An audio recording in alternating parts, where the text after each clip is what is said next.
It's already on. Really? What do you need? You see everything. Nobody's commented yet. That's why.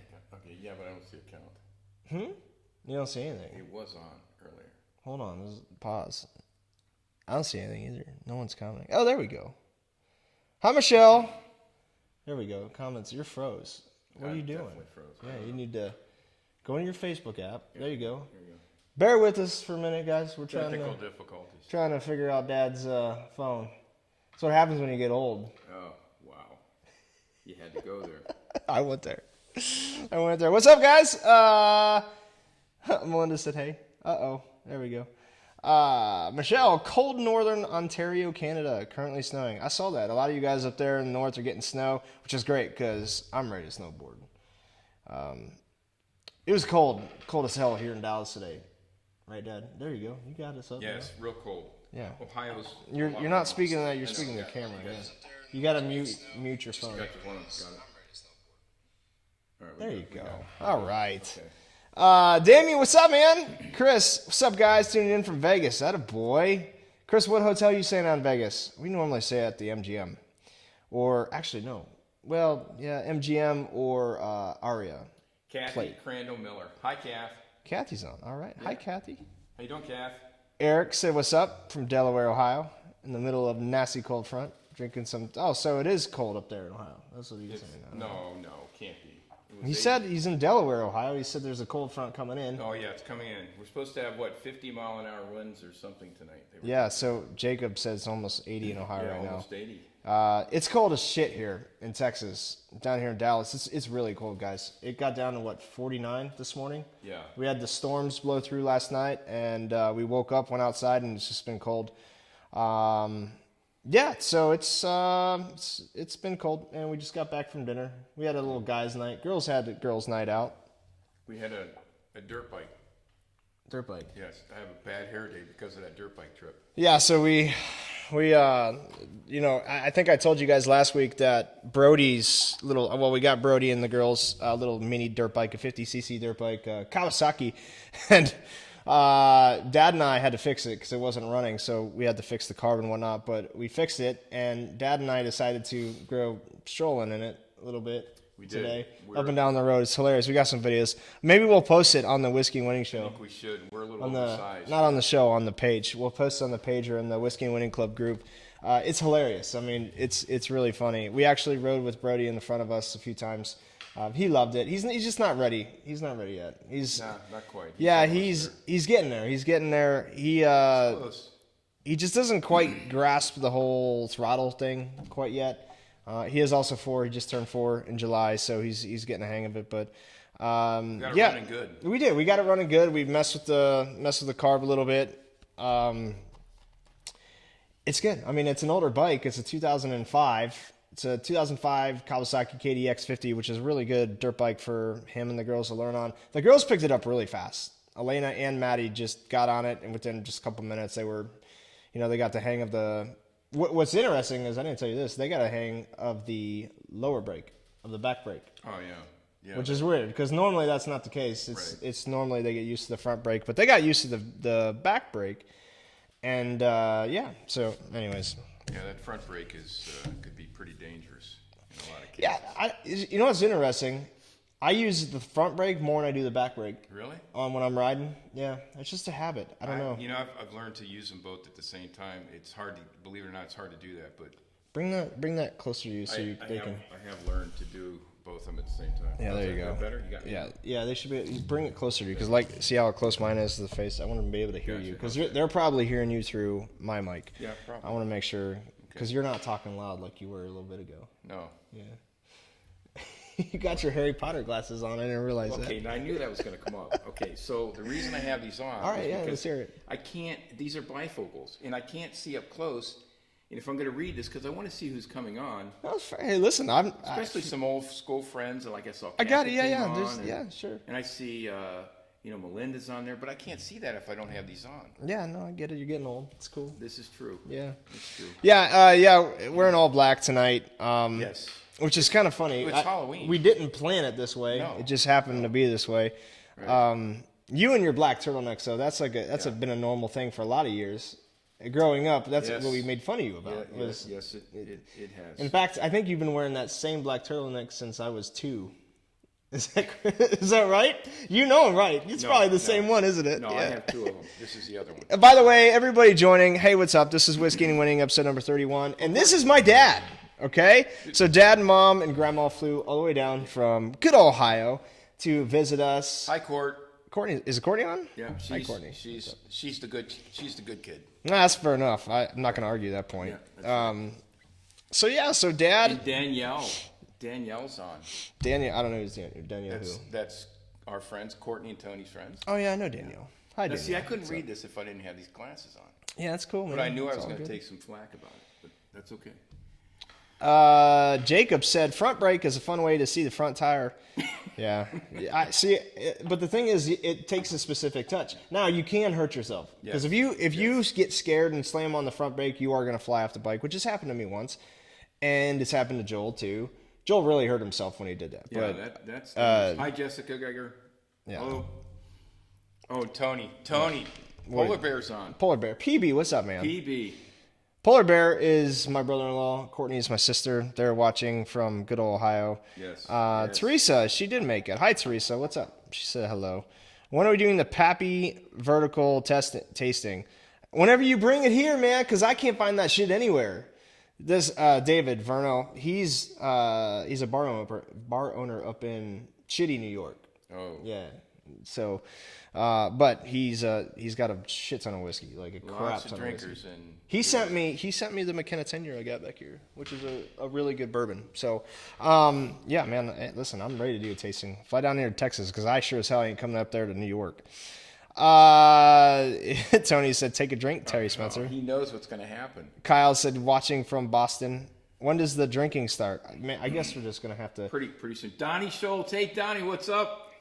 Friend of mine, high school. Donnie, all right. Yeah. What's up, Donnie? Hi, man. What's up? Donnie, you're going to get a show. As you know, I don't drink whiskey, but looks like tonight I'm going to be. Yeah, it's funny because you're not a whiskey guy. You've never been a whiskey guy. No. I love whiskey, yes, obviously. I've got a whiskey show. And what's going to be interesting is you don't know nothing about whiskey, basically. No. You're not a whiskey snob like me. No. So you just don't even drink it. No. That's just it. You don't drink it. So as we're sampling these whiskeys, I'm going to have you describe to me what you think it tastes like. So it's going to be interesting from an outsider's perspective, as somebody who doesn't like whiskey, what you believe it tastes like. Okay, I can do that. You know what I mean? I can do that. It's probably going to be funny. And we're going to be talking some business today. We are going to be talking about business, and that's what we're doing. So today is a very special episode. One, because Dad's down here, and we get to do this episode together. But two, him and I are, I just don't want to brag, but we are very successful business owners, right? I mean, we work entrepreneurs. Hard at it. We work hard. Remember, Spencer, we can always do better.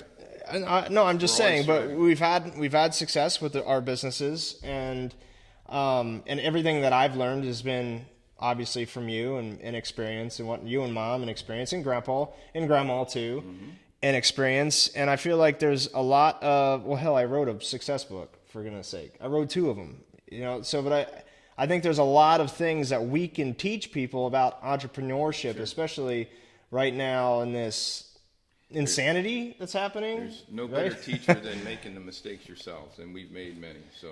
So that's something else we're going to get into here in a little bit. I think what we'll do is we'll start with the whiskey, because then we could just kind of get into conversations. We're not going to be chugging whiskey, but we'll just sip throughout, give our little views, and then we'll start on some business talk. Where are you going to start me at here? Hold on. We got to do a few things first. Jeez. All right. So number 1 is welcome. Again, this is Whiskey and Winning, episode number 31.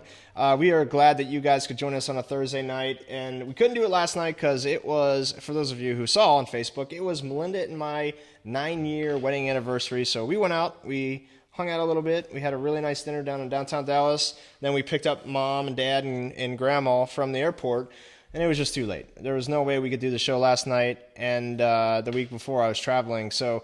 but we're back, and my travel schedule is really settled down for a while now. I probably have one more trip in the next month and a half, which is awesome. That means that we'll be able to get into a regular schedule. As you see, Carlos is not here tonight. He's always here. he is at the World Series game, which I'm kind of jealous about because I would love to. Yeah, I know. Jacob said it's Friday. I know it's Friday. I was saying we normally have it on Thursday. Yeah. But, yes, so Carlos is over at the World Series over in Arlington, and I tried to get tickets, and it was like $1,200 a piece, and I'm just not willing to pay that much. But Carlos is, as you guys know, he's a huge Dodgers fan. So he's on cloud nine. He was just texting and stuff, and he's really happy. But Aunt Lisa, hi. So yeah, okay. Hey, Lisa. So what we're gonna do too is obviously we got to start out the show like we always start out the show, and I just have to say, I encourage you to drink.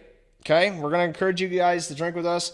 Let us know what you're drinking, but please do not drink if you're not of legal age. That would be bad for us, because then we could get in trouble. Oh, the Doyers are up 1-0. I know Carlos is probably really, really excited about that right now.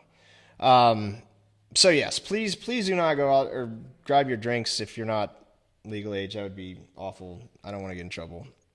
So, but let us know what you're drinking. Tonight is all about Jefferson's Reserve, and as you guys know, who are big whiskey followers, Jefferson's Reserve they have a really, really good line of whiskey. We're only going to do 2 of them. There's a bunch of them. I actually have the Ocean one, aged at sea. I'm not going to break into that one tonight. We're going to do 2 of them. Ooh, Wendell's drinking some Sinatra. That a boy. That's some good stuff. You guys know we're a big fan of the Jack Daniel's Sinatra. We're also a big fan of the Jack Daniel's number 27. But we are on Jefferson's Reserve tonight. The 2 ones that we are going to be sampling and reviewing are Jefferson's Reserve Twin Oak. Very old, it says. So very old and very rare. I think the Twin Oak retails around $70, $80, depending on where you are. The Jefferson, and then the other one is the Jefferson's Reserve Old Rum Cask Finish. And it's pretty self-explanatory here. It's finished in rum cask. Okay? They're really good. I don't know, you can't see the bottles here. They're pretty much empty. So what we're going to do is we're going to break into this, and then we will start talking about some success tips, and hopefully you know what? I really want to do something else. I want to give away something today. Let's do it. Let's give away. How about a whiskey winning glass? Okay. All right. So we're going to give away, I haven't done this in a while. I just keep forgetting to do it. I'm going to give away a whiskey winning glass. All you got to do, okay? Here's how you're going to do it. All you got to do is you have to like our page, which is Whiskey and Winning, which is what we're streaming from, and you have to share our podcast here. Please share our show. That is the way we grow. We really appreciate it. And if you do that, and if you share our show and you like our page, then I will go ahead and I'll put you in a drawing, and you'll receive a free Whiskey and Winning whiskey glass, which are really nice. They're really, really good glasses. As you can ask a lot of the people that are in the Whiskey and Winning Club. And that's the other thing. If you are not a part of the Whiskey and Winning Club, it's a really cool group we have here on Facebook. It's very laid back. We talk a lot about whiskey, all kinds of different whiskeys. We would love to have you there. There's no requirement to join. Just tell me what kind of whiskey you like as you're entering the group. Eric is already getting back into some Go Blue. Listen, Eric's a good dude. Just give him some slack, okay? Eric knows that Ohio State is going to beat their ass this year. He knows. No, he knows. He knows that? Oh, no, he does. Okay. He knows. He knows how bad Michigan's struggling right now. As long as he knows that. No, he knows. Yeah. He knows. He knows. Anybody watching Ohio State tomorrow? Yeah. We have Eric, the other Eric is on. He's a huge Ohio State fan, so he'll be watching it. And that's at 11 a.m. You know what's crazy? And I was telling you guys this, and I don't know if you guys know, well, we're huge UFC fans too. The UFC fights start at 1 tomorrow. It is the weirdest thing. Because normally all the fights start around, like 10? Because it's over at... Yeah, it's over in Dubai. Is it Dubai. Yeah, it's over in Dubai. So, he said I do. The main event will come on? Probably around 2. Oh, that'll be good. Well, the main fights will probably start around 2. That's what I'm guessing. Yeah. I don't know. Maybe. Well, that's sort of good. They have to wait till 1 o'clock in the morning to see the main event. Like we used to. I mean, do you remember all? Oh yeah. Oh, gosh, that was. Well, that was Ohio time too. That was Eastern time. Yeah, that's true. Here, normally it's like 11:30, right? Which isn't too bad. So what we're gonna do? Oh, Wendell's a Purdue fan. Jacob said Harbaugh is such a wuss. So, yeah, I mean, we had a college football talk a couple weeks ago, but we are going to start with. Getting thirsty. That's what we're going to do. We're going to bust out the Jefferson's Reserve Twin Oak. You want to hand me that? The first one near you.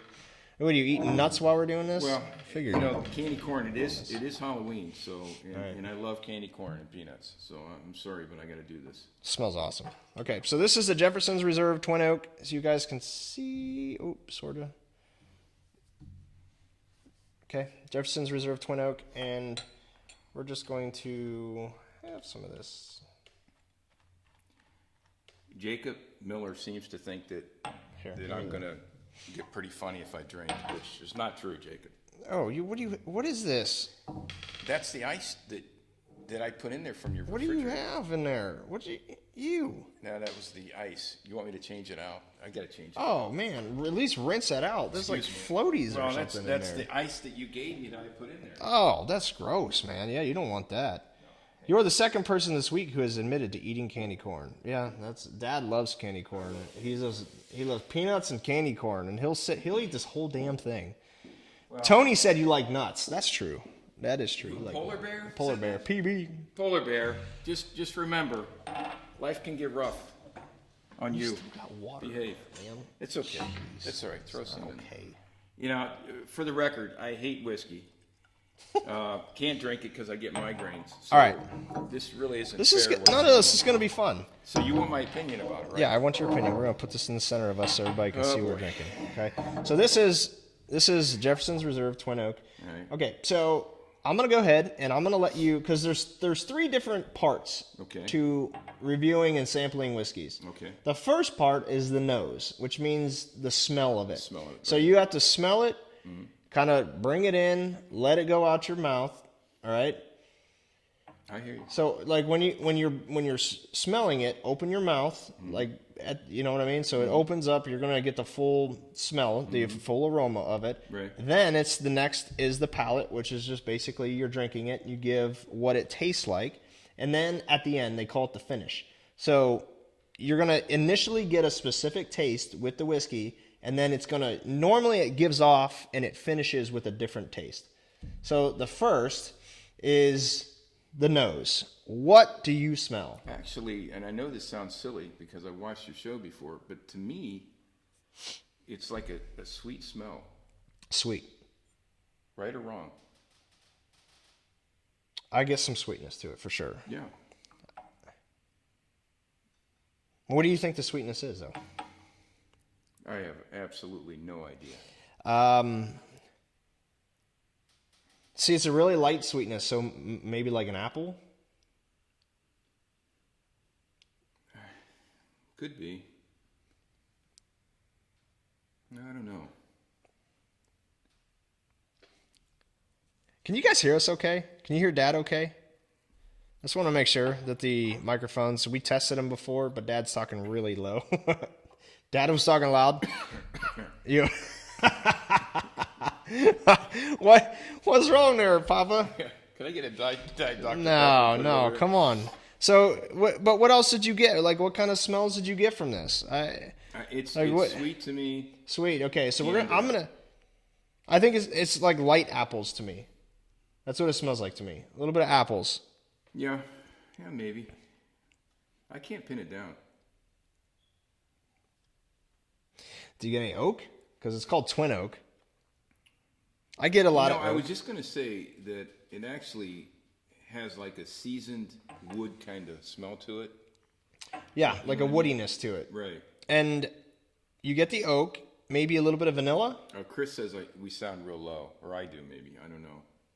I can hear you better than Papa Spence. Dad, pull that closer to you, and I'll turn this up too. I'm just not quite sure. Here, I'll turn Dad's up a little bit. Talk a little bit. Just test it real quick. Testing 1, 2. How's that? Better? That should be better. Good. Okay. Yeah, there we go. I can turned this hear up you. a little bit. Oh, Sorry, he can guys. hear you better than Papa Spence. Well, yeah, because I'm talking right in the mic and I'm talking louder. Okay. All right. You just got to talk a little louder. Got it. Okay. Okay. So back to this. Okay, go back to this. So. Yeah, it's got a seasoned wood. So like I think there's like a vanilla. There's an oak to it, and I smell apples. Do you smell any cinnamon? I smell a little bit of cinnamon too. Yeah. Okay, what about taste? What is the palate on the Jefferson's Reserve Twin Oak? Actually, I know this is going to knock you off your stool, but I like it. I like this one. Yes, I like it. No way. No, I do. And I don't like whiskey. I do like this. Really? Mm-hmm. Yeah, I do. A lot. This is a major breakthrough, guys. In the 35 years I've been alive, I've never seen him drink whiskey straight. Yeah, I do like that. I'm not kidding. It's good. This is good. It's good quality. Yeah, it is. It's good quality stuff. It's got a lot of flavor to it. And it doesn't leave a bad aftertaste at all. It doesn't burn much. No, it's good. I So do like it. what's really interesting with a lot of the whiskeys that we try is that in the beginning of it, there's a specific smell, and then the taste is a little bit different. I feel like the taste is very similar to what it smells like. Yes. Do you? I agree. Yes. I get a lot of cinnamon. I get a lot of oak. Yep, I agree. I got a ton of oak, and I still get a sweetness, maybe from the apples or whatnot. Mm-hmm. Yeah. Yeah, no, I agree. It's good. I really like this. See, I can't stand... It's excellent. I can't stand a whiskey that burns real bad because that's what turned me off to whiskey. Yeah. Well, this is. I mean, this isn't like it's smooth. I'm not going to give you crappy whiskey. I'm just not. Well, that's good. The whiskeys that burn. Okay, so here's the thing that we talk about in the show a lot of times is the whiskeys that burn down here are shitty whiskeys. This is burning up here. Up here. Yeah. In the mouth. Right. That's the spice. Okay. That's the cinnamon from it. But if it doesn't burn going down the throat, it's a good quality whiskey. At least that's the way that's good. I do like it. Like I it's said, good. It's really good. I would tell you if I hated it. Trust me. Sure, I know you would. It's got a lot of flavor. I think you're going to like this one better. That one? Because it's finished in rum cask, so it's going to be a little bit sweeter. If it's got some rum in it, I'm all for it. Yeah. You know I do love my rums. By the way, I see rum chata over there, but I know that's against all the rules. Yeah, no, we're not. Maybe after we sample it, and we'll get into some rum chata. So this one is, okay, so this one is the Twin Oak, right. And that is? The old rum cask finish. Okay. Eric asks, is it similar to the Woodford Reserve Double Oak you like? No, it's different. It's different. That's one I think Dad would really love because the Woodford Double Oak doesn't really have that spice to it. Not like this one does. This one has a lot of cinnamon. I think that's where he's getting a little bit of burn from. The Woodford Double Oak does not have that. It's as smooth can be all over the place. Okay, so, here we go. We'll sit here and we'll sip on our whiskeys. Let's get into the success talk stuff. Okay, great. Let's do that. So a lot of the people that are listening, a lot of them do have network marketing businesses, which is what I've been doing for 12 years, but a lot of people probably don't. I know a lot of people actually don't. I see a lot of names that do not have, and maybe they are working for someone else or don't own their own businesses. I think, number one, in order to be successful in anything, the first thing, you got to understand hard work. And you said that. That was the first thing that you mentioned on the show. Hard work is everything. I mean, growing up, that's what you taught me. That was all you taught me. It was like, from the day I could freaking walk, it was, hey, if you want something, you got to work hard for it. Nobody's ever going to give you shit. You got to work hard for everything that you want. Yeah. You have to earn it. And you've made me do that all throughout my life, whether it was with baseball. Well, especially with baseball. That's really where everything got kickstarted, was you got me into baseball, which is, I'm so fortunate because it taught me so many lessons. But you taught me at such a young age how to actually work hard and to make sacrifices and to put in effort beyond what everybody else does. Yeah. You got to separate yourself from the rest of people. Right. You know, starting a business is one of the hardest things in life you'll ever do. It's trying to get past that bubble of working a 9 to 5 or whatever it is that you work to wanting to start your own business. So many people that I know wanted to do that. And we talked about that even when you were a kid. I seasoned you when you were barely able to understand. But I knew if I started out early that it would get through. But to get through that bubble is the most difficult thing to do, from going from point A to B, because believe it or not, and I hate to say this, but the government has made it very difficult for the normal person to break into their own business. And they really have. And maybe it's by design, because they know that if you're tough enough to get through that you're going to last. But, you know, you got to be able to get through all the negatives. And again, we talked about that a lot too. You're going to have some of the closest people in your life tell you not to do it. They're going to tell you that, gosh, you could lose everything. It's scary. Every new thing is scary. But you've got to, and like Josh said, it's going to be up to you. You can't lean on anybody else to convince you to do it. You have to know inside that this is what you want to do, no matter what. And nothing can stand in the way. You've got to be able to set goals, accomplish it, make adjustments. You're going to make mistakes. And we talked about that too. You know, how do you make adjustments to do it? But if you don't at least try, you're going to spend the rest of your life beating yourself up and not giving it a chance. Well, but here's something that I talked a lot about and that you guys taught me so well when I was young. I talk a lot about this in my books, Just Suck It Up and How to Not Suck at Network Marketing. One of the first things, I mean, mindset's everything, right? And the problem with what you said is that people are stuck, but why are they stuck? They're stuck because they don't want to be unstuck. They're so comfortable in this little bubble in their normal way of living. Nothing is challenging them. Right. And because there's no risks, there's nothing. It's get up, take a piss, brush your teeth, eat breakfast, go to work, come home, grab a dinner, drink a beer, go to bed, repeat for the rest of your life. That's called the comfort zone. It is. It's the comfort zone. It's a comfort zone. It's the comfort zone. It's the comfort bubble. And too many people are, they're just sucked into it because it's easy to do. But what's really fascinating is that people think they're comfortable in there, but they're not really comfortable because deep down inside they want so much more. That's right. But there's so many things that are keeping them inside that comfort zone. Eric said fear of judgment, fear of failure. Right. These are normal things. Fear of judgment, especially. Yeah. They're afraid that somebody is going to make fun of them about starting a new business, which that's happened to me. That happened to you. People try to tear us down. Yeah. Remember this: fear causes hesitation, and hesitation makes your biggest fear come true. Remember that, because that rings true in so many ways. You know, if you really got this passion, you really want to do it, and I know a lot of my friends do, and a lot of my friends have done it. I've got a lot of successful friends who had nothing. I know that, well, Donnie Schultz, if he's still listening, he's a guy who's really applied himself, worked hard his whole life, didn't have much, and he's worked into a very successful business, but I know how much blood and sweat him and his wife have done to get to where they're at. It's not comfortable. It's hard. We had dinner with him not long ago, and we talked about that. And, you know, it really takes a lot of planning, a lot of confidence, and just believing in yourself to do this. I mean, you had nothing. You started with nothing, but you never gave up. And our motto, I started a long time ago, Spencer's never quit. Josh, you could show them your arm. Yeah, no, they know. Got it tattooed in your arm. They know the tattoo, yeah. And that rings true in so many ways. You're going to have so many roadblocks along the way that you have to go right through them. Yeah, fear holds so many people back. Mm-hmm. And I think another one is fear of the past repeating itself. I mean, if you think about people that have been... we're talking about anything regarding success. Let's talk about success when it comes to relationships for a second. People who have been abused, right? People who have grown up with just an awful past.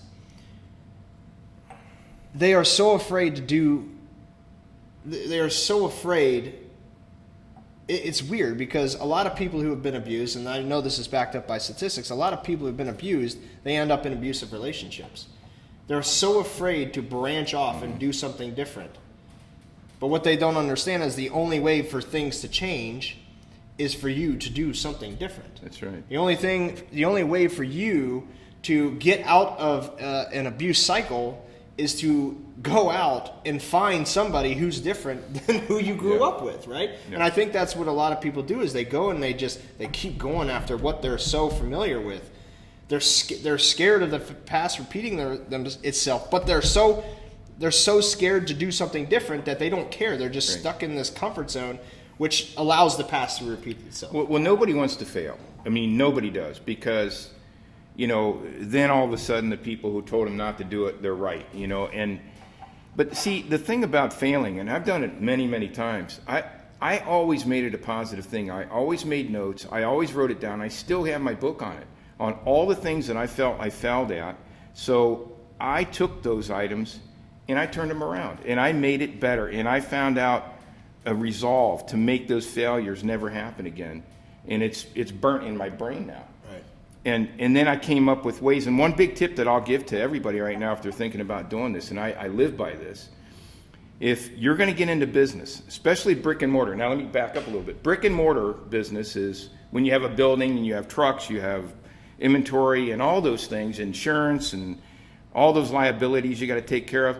And then you have a multimedia business. Multi-level marketing. Yeah, multi-level, and you're working off the internet. You don't have that. So that's two different businesses, and it makes a big difference too. But you have to be good at both of them. My logic to what I'm going to tell you rings so true. Always be prepared for the worst case scenario.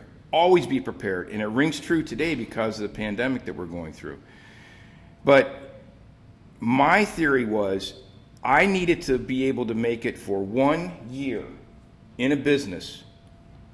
And that includes your payroll, that includes your expenses, the cost of product, your rent, or whatever. You got to be able to make it for 1 entire year if you didn't make one sale. So what does that mean? If you don't have enough money to do that, you're going to fail. You need to go out and you need to get a loan for that amount of money to be able to survive that first year, because that first year is critical. So that's when I tell everybody who comes to me, I say, listen, you have to have enough money paying yourself, all the expenses, everything, but not $1 sales to be able to survive. So you better get a bank loan to cover that. Yeah, and you got to understand, so you don't need money to start a business.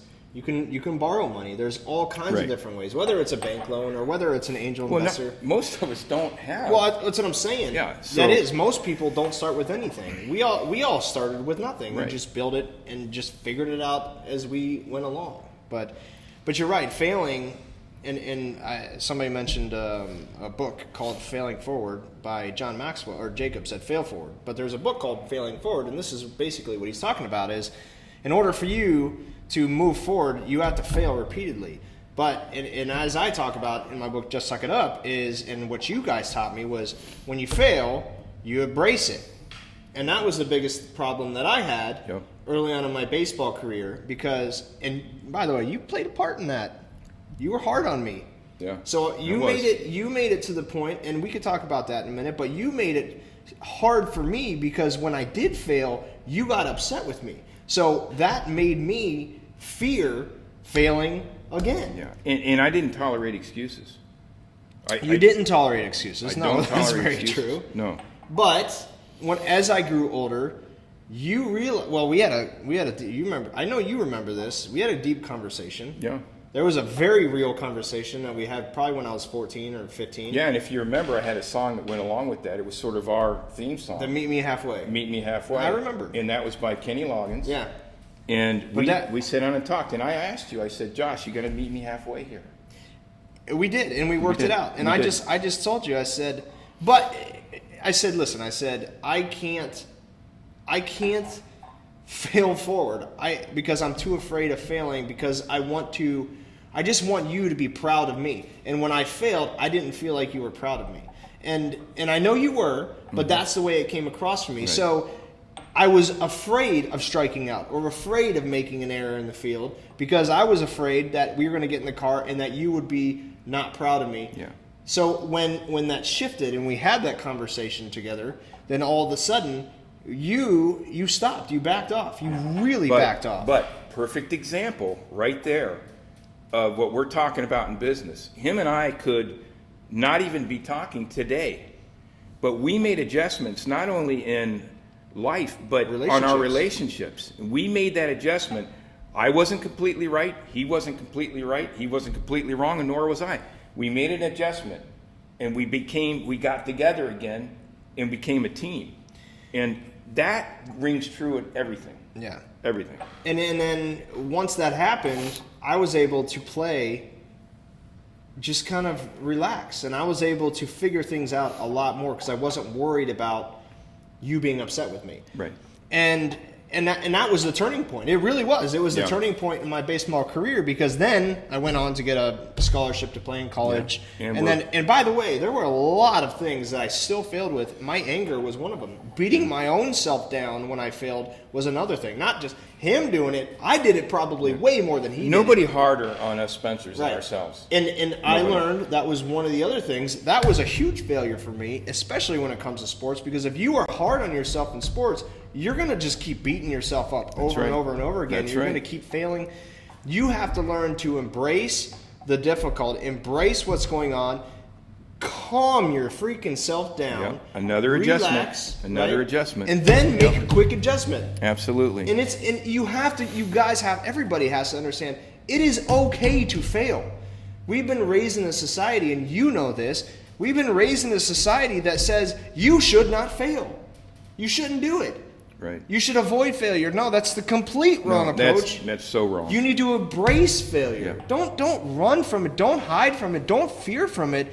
Embrace it. Yeah. You learn more from failure than you do from success. Well, that's every successful person talks about this. Yep. They talk about all the failures that they went through. Why? Because that is the lessons that they learn to lead them where they are today. You know what helps, and you talked about it today. Surrounding yourself with people who are like-minded. I'm very fortunate that I have friends that are like-minded with me. I got a good friend, Ronnie. I got a couple other friends that these guys are like-minded. They're positive. You and I. That is so important. And it's not that you need somebody to pick you up, because we Spencers never needed that. But it's great to get that input and massage their thoughts and their advice to you. I always take advice. Yeah. I always do. And it doesn't mean I take it all. I'll throw out the bad advice, but I'll take all advice. But I can't tell you how valuable it is to surround yourself with those people that are like-minded and want to succeed, and that aren't just happy staying in one position in life. I'll never be happy sitting in one position. It's finding people who are better than you. Absolutely. Seriously. Yeah. I mean, it really is. Learn from them. You have to and this is one of our next tips, obviously, is you have to surround yourself with people who are better than you, that can teach you, that you can go to. But most importantly, and here's the big one, especially as you succeed, you have to trust them. Absolutely, and that's tough. My God, it's tough. It is tough. It is almost impossible today to find somebody that you can trust. That's uber successful. You just can't. No. Because a lot of people, they only look out for themselves.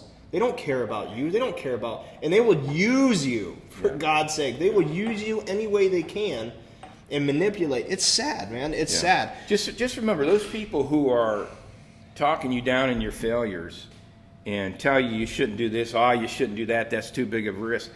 Those people say that a lot of the times because they're the ones who are going to feel terrible when they see you succeed. It makes them feel bad because they didn't take that risk or they didn't take that chance. Yeah, and guess what they do from that point on?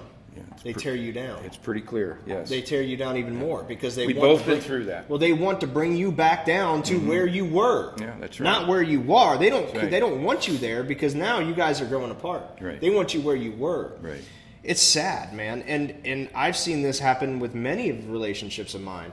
And I get this a lot, and my group, the Rat Pack, right? Why are we such a small group? Why don't we allow other people in our group? It's because we have found a group of people who are like you and I.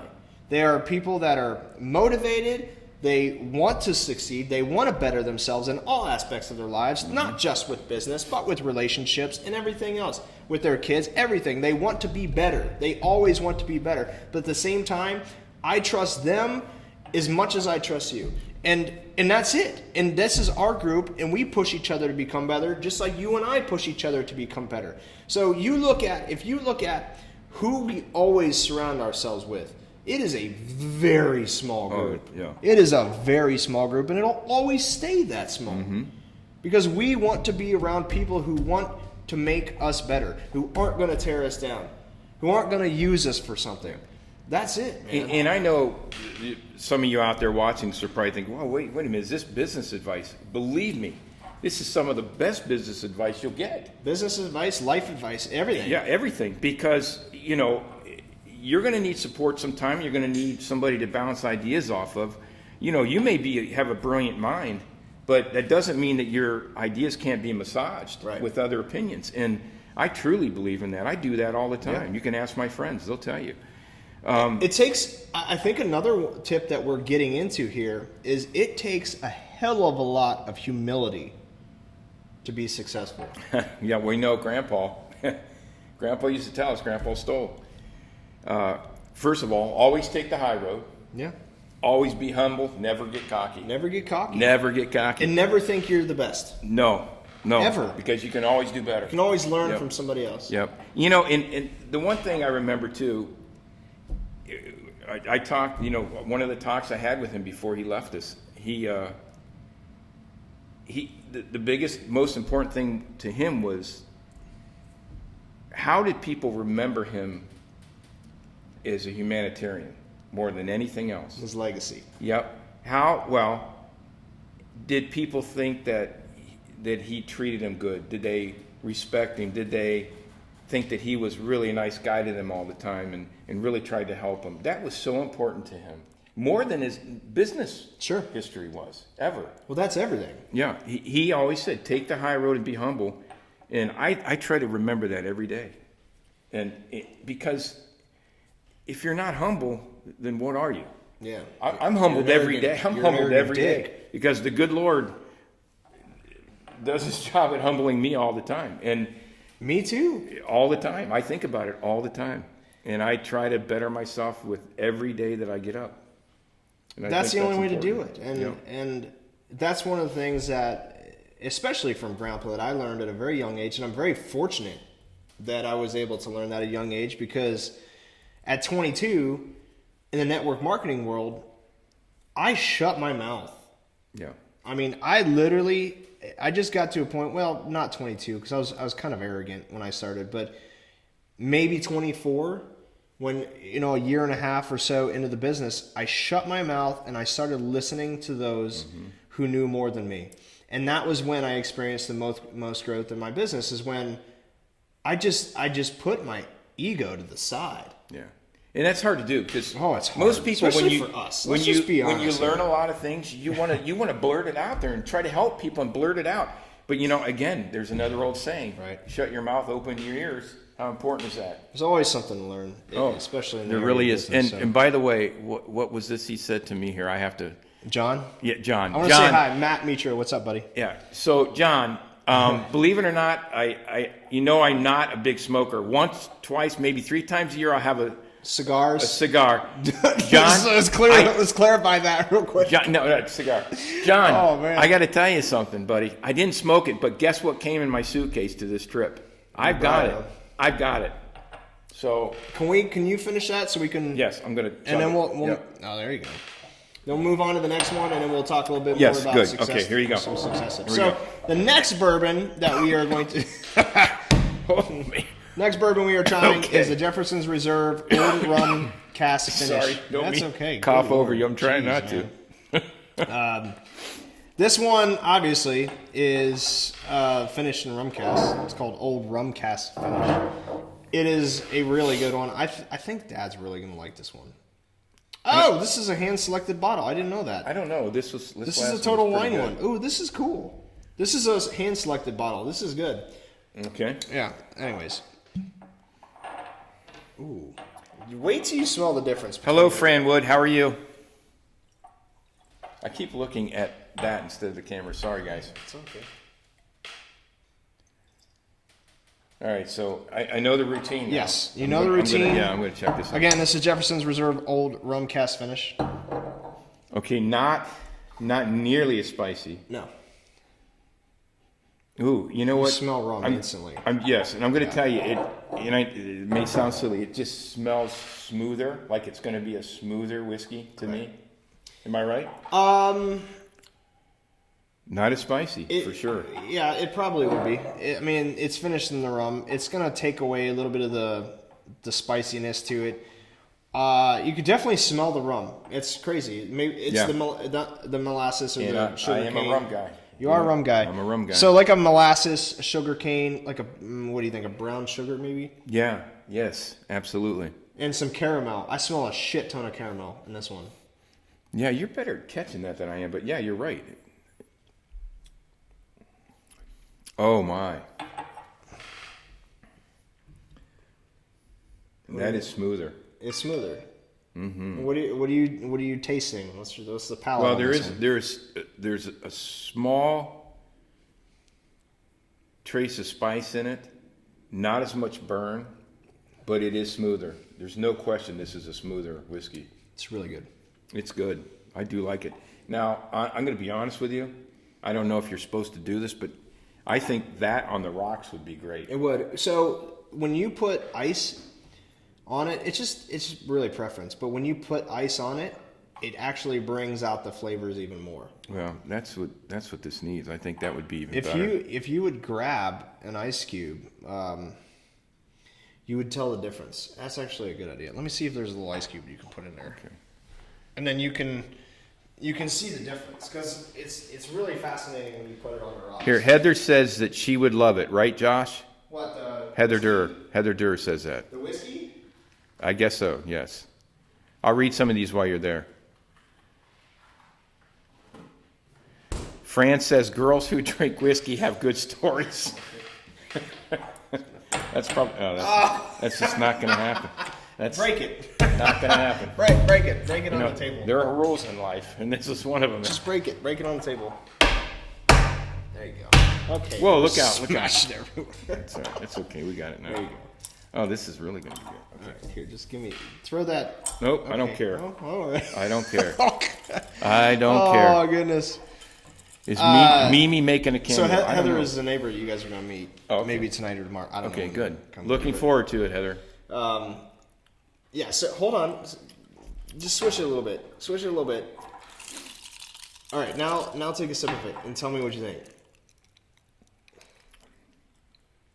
Oh, you're right. You're absolutely right. It brings out so much more flavor. You know, I thought maybe you were full of little No. So what happens bull is right there, but I gotta tell you, you're right. no. So what a lot of people do is they'll take drops of water. They won't put ice, but they'll take drops of water. Really? And they'll put the drops because it opens up. That made a everything. difference. Yeah, it When did. you put ice, it does the same thing. It's fantastic. Actually, it's better. It's fantastic. Yeah. Yeah. This is really good whiskey. I think it tastes very similar to what it smells. A lot of caramel. You get a lot of brown sugar. It's almost like a sugar cane, like a molasses. I don't know. But it's excellent. I mean, you could tell it's been finished in a rum cask. I gotta say though, if you take the first one, And put it on ice too? no, well that too, but if you take the first one and make it smooth like this one, so maybe combine them, I think you'd have the perfect. Well, it's not the. Remember, it's not the smoothness is really. The spice doesn't have much to do with the smoothness. The smoothness is more of it. Does it burn going down the throat or not? And that's what a lot of people say was smooth. I will agree with you though. This is definitely smoother than the other one. Yeah, this is. It's really good. I like them both. I really do. I think my body's still adjusting to whiskey though. Yeah. Yeah. You got a buzz going on? No, I'm just, I'm choking once in a while. I think the body's saying, is he sure you're drinking whiskey? Choking. Yeah, so, but I feel like I need to smoke a cigar if I'm drinking whiskey. This is really good. I forgot how good these are because I have 400 bottles behind me, guys. As you can see, there's so many.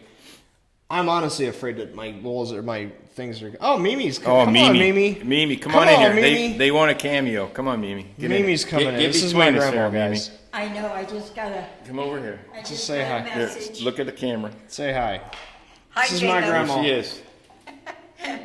I just got a message from Jacob. He says, well, you could at least show your face. There you Yeah, go. there she is. So I thought I'd do that. The one and only Mimi. That's right, Mimi. The one and Yeah, only. the one and Thank only. goodness, the one and only. She flew down all the way from Ohio to see me. Right? You betcha I did.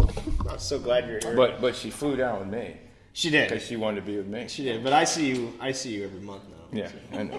I don't see her every month. But hey, I'm coming up next month. Did I tell you that? Oh, are you really? Yeah. Yeah. November Yeah. 6th for a wedding. They'll be shacking out at our Who's getting married? place. Ashley, our old sitter, you remember her? Oh, yeah. She's Yeah. getting married, so we'll be up there. Neat. Yeah. Look at that, the rose between two thorns. That's right. That's very true, I man. love these guys. That is That's true. very true. Oh, look, hi Mimi from Teresa Van Van Dyne. Or Tyne. Oh, on your Teresa says hi, Mom. Mom said hi, Mom. Yeah, Mom says, she just saw her, but she says hi, Mom. Yeah, right. She was just in there with her. That's so funny.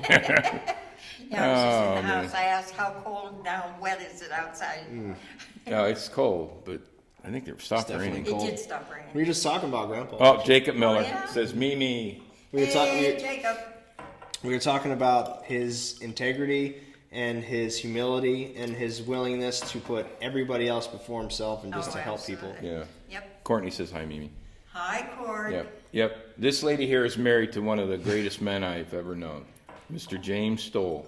You were right. That is you true. are very, very right. Taught me a lot, and I passed it Taught on me a because- lot. No, Grandpa taught me a lot too. Yeah.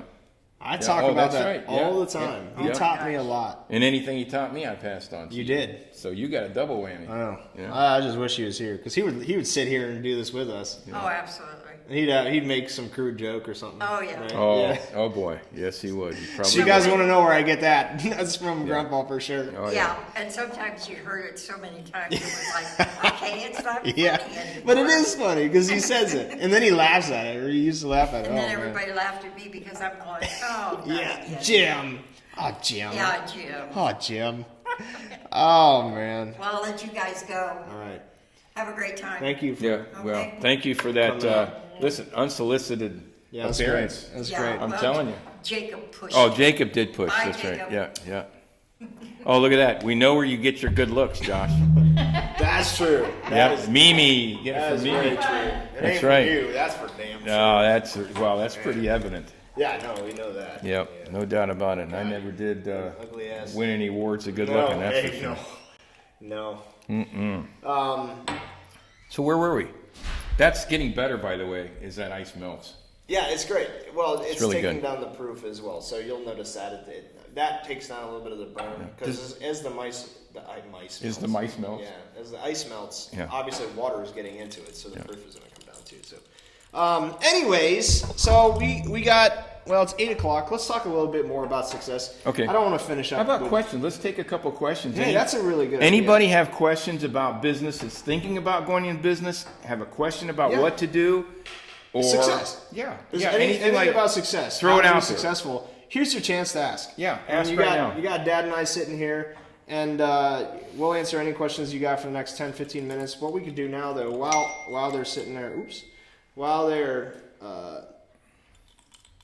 thinking about a question. yeah, while they're thinking about a question, let's talk about some other success tips. I think getting outside your comfort zone obviously is probably the most important thing. Honestly, this is a great example. My kids, and you guys know if you follow me on Facebook, my kids, they have a lot of Melinda in them where I guess fear kind of takes over a little bit, right? Yeah. You're afraid to. It's not a bad thing. It's just natural. And what I have to do with my kids is, in order for them to get something, I have to force them to do it when they don't want to do it. And I know that it might be, sometimes some people might see it as a wrong approach, like riding the dirt bikes, for example, or riding the bike without training wheels for the first time, or shooting the bow and arrow. I got a little bow and arrow for them, or anything. There's a comfort zone that they want to sit in. They don't like branching outside that comfort zone.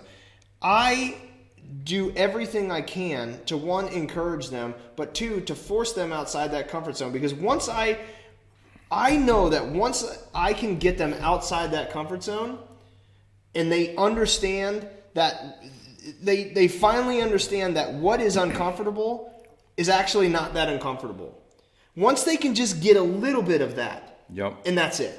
It really is that. It's just a little bit. Once you can see the reward, right? And you realize that the things that are that scary to you initially really aren't that scary at all. The more comfortable you are with stepping outside of your comfort zone. Yeah, the more comfortable you're going to be with the things you're uncomfortable with. That's right. Exactly right. Because Isn't that weird? yeah, Isn't it that really really is. weird? It's like changing a job.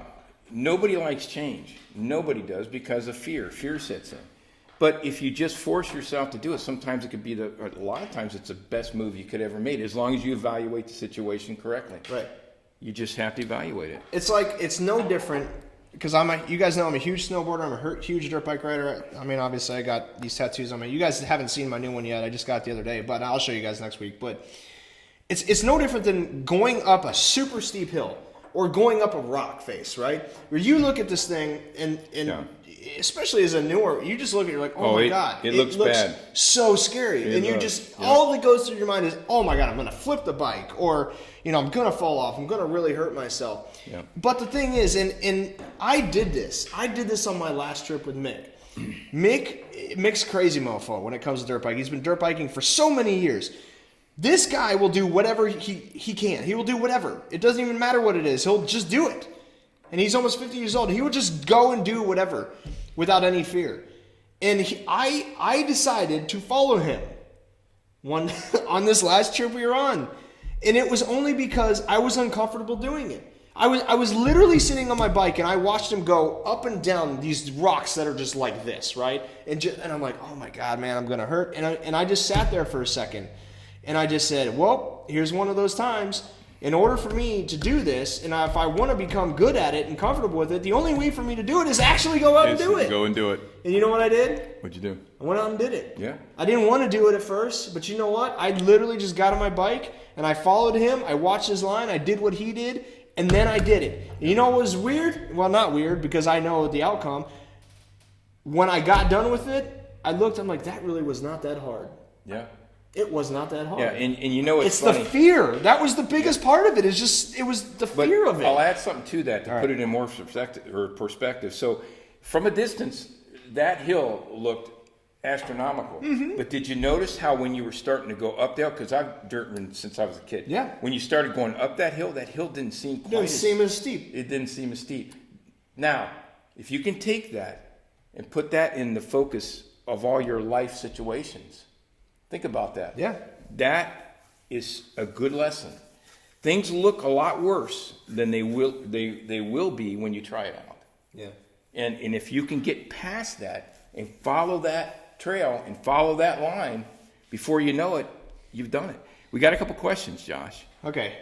There's one more thing. Oh, Melinda said you threw her under the bus. We didn't throw her under the bus. She's talking about the fear thing. I said she does. She fears a lot of things. And I have to force her outside the comfort zone I force the kids outside the comfort zone. I'm just going to tell you, you got one of the strongest wives I know. Oh, and you know that. There's no doubt about that. But what I'm saying... You're fantastic. Listen, but that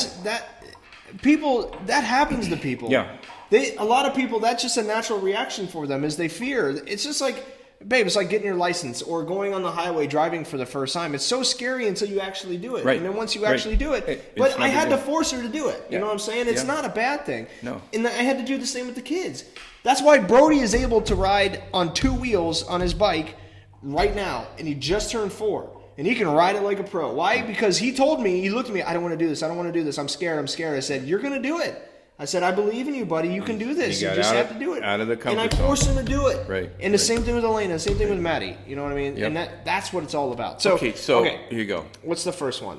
What are your thoughts about rich versus wealth?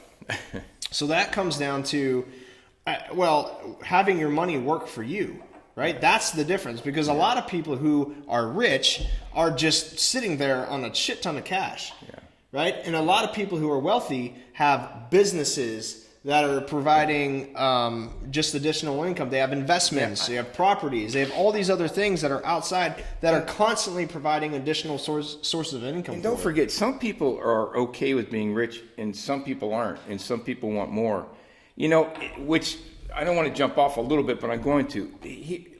Jacob, let me say something here. So whenever somebody is in business, they decide to do it and make it happen, you know, I've seen so many times that the business will fold up because they make these little progressions and they don't reach their goals. And a lot of people get upset with themselves and they self-destruct.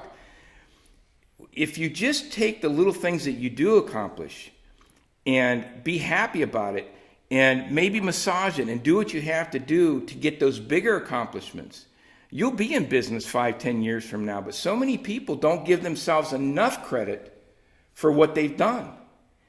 And that's so important today because you yourself have to encourage yourself and reward yourself when you do make even the smallest accomplishments. And again, rich is great. Wealth is great. It all depends on what you want in life. Well, but is rich really that great? Because if you are rich, you're going to burn through that shit real fast. If you don't have something else, you know what I'm saying? Like, well, but some people don't. But remember, some people don't have to go way outside of the fence in life. They're comfortable where they got, what they did. But, like you and I, we want to take that money we made, figure out how we can do better, make more money, reinvest, and grow our businesses because we're all about growing businesses. Right. That's what we're about. But I'm just saying some people, I know a lot of good people who are just happy where they're at and they're just comfortable and that's where they want to be. Yeah. That's where they're happy. They set a goal, they made it, they're happy being there. You and I, we'll probably never stop. That's why people say, when are you going to retire? I say, I'm never going to retire. Yeah. I don't even, honestly, it's not even in my blood. Right. It's not even there. I don't want to retire. But I have too many things to do. I think that's a big part of it too, is the difference between rich and wealthy is that a wealthy person can stop working today and still have a ton of income coming in.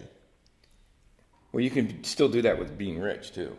Yeah, but that money's going to run out eventually. Well, not if they've built a good foundation, a good business that becomes their legacy and it's handed on through generations. But, okay, so I think what we're getting at here is that all rich people eventually become wealthy because eventually you get to a point. Because most of them are entrepreneurs and they want to grow. Well, unless they inherited it, right? I mean, that's a big difference because if they have no business experience or no experience in investing or anything, then they can be rich, but they can never turn it into wealth. But the majority of people who do build businesses on their own, who start out as, okay, you're cash rich, you're rich, you have a lot of money, great. A lot of people, just like me, is you get to that point to where you're like, okay, what do I do with it? Like, I can't sit here. I can't sit on the cash. I got to do something with it. That's just being smart about your growth. But that's what I'm saying is that I think eventually most rich people turn into wealthy people because they just want to keep progressing. Just like they want to keep progressing in business and relationships is, okay, well, I have this. So how can I make it better? Right. I think that's, I think you did a good job at defining being rich between being wealthy. Yeah. And I have friends who are both. And you're right. The ones who are really ambitious are going to want to grow even more and more and, like we want to do. But I still know some of my good friends who are very happy where they're at. They don't want any more, and that money will outlast them. Right. And that's okay. So let's go on to the second question. He said, my wife is sitting with me and she asked, how do you get past the mindset of unbelief that you can actually do something? So this goes back to mindset, right? This goes back to self-confidence. It's really what you're telling yourself on a daily basis. Because my guess is, Rob, I can't remember Rob's wife's name, but Rob, what's probably happening is your wife is sitting there and just telling herself all the things that she can't do. When what she really should be doing is telling herself the things that she can do or that she will do, and then believe that she can actually do them. Yeah, Rob, the best advice that I can give her is to put together a really good business plan, and I can make it real simple. Make a column, pros and cons, why you should do it, why you shouldn't do it. And then if the pros outweigh the cons, then put together a business plan based on that. What that's going to do is going to give her the confidence of having a good business plan and make her go forward, and she'll be successful. Business plan is everything. Am I right? It is. So give her that she needs to gain the confidence, and you just can't do that by sitting on the couch and saying, I want to start a business. You have to put together a plan that's going to support your success. But don't you think first that your actual mindset needs to be addressed? It's no different than when we were sitting, when I was sitting in my room at the foot of my bed after that awful doubleheader, and I was just totally defeated. I was beating myself up. I thought about quitting baseball. Yeah. And then you walked in with the magic of thinking big and told me to read it. You knew that nothing else would follow. I would never be able to become successful at baseball until I got my own mind right. Don't you think that would be the first step? I'll tell you what, she should read that book. She should read The Magic of Thinking Big. There you go, Rob. It's it. You have to believe in yourself. If that is the number one thing before you do anything. Because it's no different than me signing up a brand new coach. If that coach does not believe they can actually be successful in this business as a network marketer, there's no reason for me to go on and train her. Right. Or no reason for her to develop a plan. I'm going to make it even easier. All right. How bad do you want it? How bad do you want it? Why are you thinking about going into business in the first place? You pick those reasons that you decided to do that and decide how bad and what are the reasons that you want to go in your business. And you start taking those reasons and you start getting mad about it. Yeah. And you go forward and you say, listen, I don't want a 9-to-5 job. I don't want to answer to anybody. I want to be my own boss. I am smarter than that. I can come up with great ideas. He's wrong about me. She's wrong about me. I'm going to make it happen. How bad do you want it? That's what it comes down to. I can make it. And I can make it. Yeah. You know, I got an old saying, and I put it together. As a matter of fact, I put it on a copyrighted thing. You got to believe in yourself, like Josh said. If you think it, you'll believe it. You will act it. Remember that. You think you can, you're going to act you can, and you will become it. You have got to believe it first. Right. And you'll automatically start acting it. And if you act it, you're naturally going to become what you want to be. I think a lot of people, they get in this habit of beating themselves down so much and others beating them down so much that they look at themselves as just an absolute piece of shit. Yeah. And they don't believe that they can. You know my situation. Right. But they don't believe in themselves. They don't believe that they can accomplish anything. And because they don't believe it, nothing ever comes of it. Because the first step to real success, to real change, is to actually believe that you can change. And to believe in yourself. And you have the ability to change. That is the number one thing. So you have to work on, and you taught me this a long time ago, you have to work on taking the negative thoughts that you say about yourself and the things that you're thinking and just literally toss them out of your brain. And you have to replace those negative... You remember that. I remember. Surprised. Yeah. And you have to replace those negative thoughts with positive ones. And the thing is, it's not going to happen overnight. Yeah. It just won't. These negative thoughts are going to creep in. But the thing is, in order for you to develop a habit, you have to do it repeatedly over and over and over and over and over again. To the point to where you get to that spot where all of a sudden, now these negative thoughts are taken over by positive thoughts. And when you can get to that point, then all of a sudden, your life will begin to change right in front of your eyes. Yeah. Everything starts to fall into place. Because then you start believing that you could do it. It's like in 2010, Dad, when I wrote down Top Coach, right? When I remember that on the thing, Top Coach and the entire network marketing in the entire United States or whoever was in the network, I wrote down Top Coach. I didn't write it down because I didn't believe I wasn't going to accomplish it. I wrote it down because I knew in my brain that it was something that I was able to do. I knew I could do it. I believed in myself so much, and the only reason I was able to accomplish that amazing achievement was because I believed that I could do it. That was the only reason. Belief is number one thing, and then everything else will follow after that. That's right. And it's funny you said about you remembered kicking those negative thoughts out. I had trouble conditioning myself when I was young to keep that happening in my brain. So I actually came up with a little caricature in my brain that would actually kick those negative thoughts out of my brain every time I thought it. Now, I know it sounds silly, but it's true. It's not silly. But it got me into a habit of always kicking them out of my brain, because when you empty the brain out with negative thoughts, like you said, it makes room for positive thoughts. So, and that's what you want your head to be full of. And you know what's bad, Dad, is you have to constantly remind yourself that. For people like you and me who are, you guys have to understand something. Not only are him and I extremely driven, but we're incredibly analytical and we're incredibly hard on ourselves. Mm-hmm. I mean, almost to a fault. There's some times where I will have, when I was going through like Lyme disease, all that negativity and self-doubt. Can I heal? Can I get better? All that creeped in. And I was battling panic attacks and anxiety. And I literally had to take myself back to the point to where the magic of thinking big and talking to you and reminding myself, hey, like this isn't you. But I think that there is a certain person, I think like you and I, we have this certain personality type that it's very easy to be down on ourselves and to just beat ourselves down almost to the point where it gets bad. Yeah. We have to control it. And I think a lot of people are like that. Yeah. But especially us that are super driven but super analytical. That's why it's important to learn how to handle that. How to control it. How to control it, right. And how to be able to turn it around and make it productive instead of a negative reaction. So here we go. We got, you look great in your belt, he said, which you did. Your top 10. Or your when you got top coach, Damien. Let's see here. When you this goes back to what you said about embracing failure, evolve from your mistakes, and believe you can succeed. Yes.